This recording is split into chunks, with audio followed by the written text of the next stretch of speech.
Back to the Future made me fall in love with time travel. Now, what is Back to the Future? Back to the Future is a movie trilogy. So there's three movies all around the same kind of idea of there being a time machine and something being wrong with the timeline, and the characters are, have to fix the timeline. Now, this video will obviously contain spoilers for Back to the Future. So if you have not seen the trilogy, please watch it and then come back and, watch my video and get more insights on the movies. I first was introduced to Back to the Future, the third movie, and it was the ending of the third movie. And I remember it clearly as I was at my grandparents' house, and I was sitting on the couch watching this cool movie, with a car on rails and a train. And I was like asking my granddad, "Grandpa, what is this movie?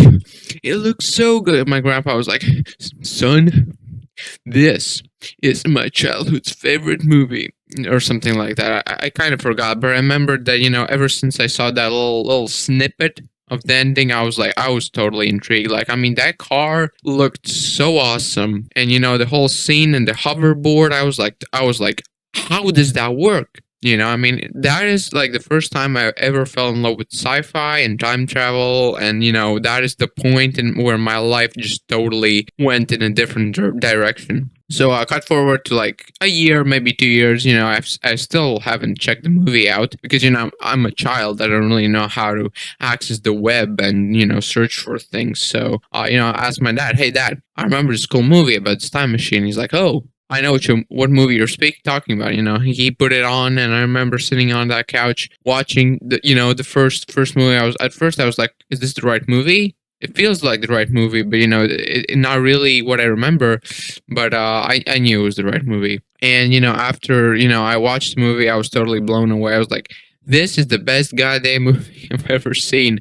And I watched the whole trilogy. And I mean, I can barely remember how I felt during that first time watching it, because I've just seen it so many times. Ever since that point, for like 5 years, I just watched that movie, those three movies nonstop. And, not because I was autistic or something, which, I very well might be, but, because, I didn't really have internet. I had like a laptop, dusty, janky laptop without an internet connection. And, on that laptop, I had like, like 5 movies, 6 movies. Every now and then my dad would like give me a new movie or something like that. But and I had the Back to the Future trilogy on that disc, and I was like watching that shit like every day. Okay, not every day, but whenever I could like chill and watch like a movie, I would just watch Back to the Future. It was like my favorite movie to watch. I was like so pumped. I watched the trilogy. Like, to be honest, I've seen the movie like 100 times. And it feels very wrong to say that, but it's not really that wrong to love a movie, especially like such a great 80s movie like Back to the Future. I mean, I think everything about the movie is great, but this movie really made me fall in love with sci-fi, and more importantly with time travel. It's just crazy to think about how quickly time moves, and the fact that time actually like somehow exists. Although I did make a video about time being an illusion, so if you want to see that, check the channel out. Media and movies and content in general has the ability to change a human like a lot. Throughout recently, what, like 2 years ago, I started watching The Big Bang Theory, right? And I just completely like, okay, this is not a video about Big Bang Theory. I gotta talk about something. Let's talk about time travel. Okay. Okay. So, what is the plot of Back to the Future? Now, the plot of the first movie, it's actually quite simple. It's the most classic, time travel movie plot ever. Essentially, because uh, at that time it was the first like ever time they really did that kind of an idea. So it wasn't really that primitive, because it was like the first movie that took that basic, time travel idea and completely perfectly executed it. So what was the first movie about? Now, there's, the good old Marty McFly, the kid, he has a girlfriend, which is actually not that important to the story. It's important in the sense that it kind of just adds depth to the character and kind of something, to, okay, why don't you just stay in the past? Like, okay, 20 years in the past, and it's not like it's going to kill you or anything, right? And, that can really work out because, he's like the guy like has a girlfriend, back into the future. So actually back into the future. So that's one thing. And essentially he has this, cool friend, Doc Brown, which is like old crazy scientist, right? And this Doc Brown dude, he is always making up cool inventions, right? I mean, the first like minute of the movie is just a complete like b-roll of his invention, which was like just a fancy wake up machine. Yeah, he invents a bunch of cool stuff, as you can imagine. And one thing he does invent, which is actually the invention that actually like works, because all of his other like crazy inventions don't really work. Like he made even like a mind machine, which like reads the mind, but it didn't really work out. So because it was just flawed, and he makes a time machine, which he actually came up with the idea for that, in his bathroom, when he slept, which is it's so cliche, goddamn. And essentially he makes this time machine and he starts testing it, in the parking lot. Marty's like filming it, a lot of cool scenes that got immortalized there. And turns out to fuel the time machine, you need plutonium, and that's radioactive. So you can't really like go to Home Depot and be like, hey, I got a time machine. Please just give me some plutonium, pretty please. Or you can't really call up, the government and be like, hey, I pay taxes. Please give me some plutonium. It's chill. So, he has a bunch of plutonium, and where did he get that? Well, he got that from a particular group of people that have been known to cause a particular destruction, among humans. Particularly, not really a government, but a particular group of people. And he got the plutonium from them in exchange to make a thing that causes a nuclear reaction and goes ballistic, and that's where the nuclear thing comes in. And essentially those people, those unique individuals, they find them in that parking lot, and they have a little bus, their little bus, and they also have firearms, automatic weapons, and also an RPG, a missile launcher. So not really a good evening for Doc Brown. He's like, he's there. He's like, okay, guys, don't do this. So he gets killed, and the Marty. I mean, he's also there. So he hops in the time machine, and since they were attacked, accidentally, he didn't really get time to pack any more plutonium. So he gets in the time machine. He starts, escaping the particular group of people, and he kind of goes back in time, and he kind of forgot the plutonium. So now he's stuck in the past, which is he was in 1985. Now he's in 1955, which is interesting, just because it makes really cool shots for the movie.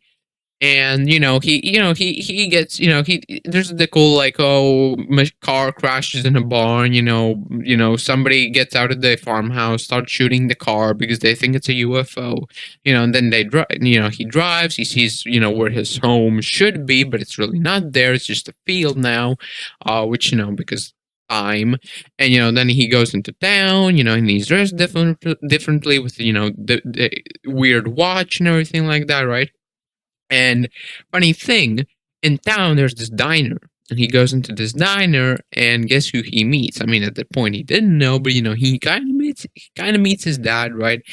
And he kind of talks to him, and then he kind of follows him, and then he kind of saves his life, but not really his life, rather saves him from a small minor injury, and actually the son suffers the injury, so now he is in his dad's position, and that kind of messes with the timeline, and he kind of starts slowly disappearing from time, and then he kind of has to get his parents back together, and and that kind of works out in the end. And there's this cool scene, he hops in the car, he the music rolls, and he goes, and the lightning strikes. Actually, yeah, that's how they solve the energy problems. Essentially, they get lightning to strike the car, which is very interesting, right?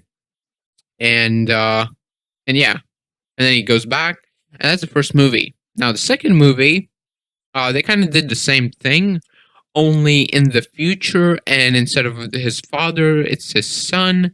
So basically, a whole hoopla, and the energy wasn't a problem, but kind of the same thing. Timeline gets messed up, timeline needs to be fixed, and if they don't fix it, they can't go back. So essentially, the same thing, slightly different. And then the third movie, they basically do the same thing, only they send them back to the 1800s, and they kind in the second movie kind almost killed Doc Brown, and then they send him back, and then basically they made the first movie, then they made the second movie slightly different, but and then they made the third movie slightly different. Only in the third movie, it's they did it in a way where it's not just copying the same kind of like idea. They kind of just copy the formula, and that formula is just a formula that can be just kind of remade. I mean, I'm not gonna say that's a bad thing. Like, I still enjoy the three movies like equally. I still think like the first movie is still kind of the best because it has that like original right vibe to it. Right, it's like the fresh kind of, okay, this is what it should be, right? But in my opinion, the second movie is just as good. Third movie is just also good. Obviously not as good as the first one, but and that is essentially the plot of Back to the Future trilogy, Back to the Future One, in short. And yeah, these movies really just kind of inspired me to really watch sci-fi, right? And they got me in love with not only sci-fi, but also with time travel. And these are the movies that I really grew up with. I mean, if it hadn't been for these movies, I think I would have definitely been a different person, because these movies really,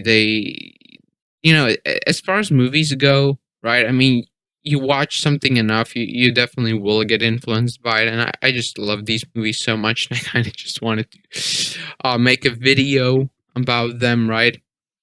And yeah, so those are kind of my thoughts. Not my thoughts.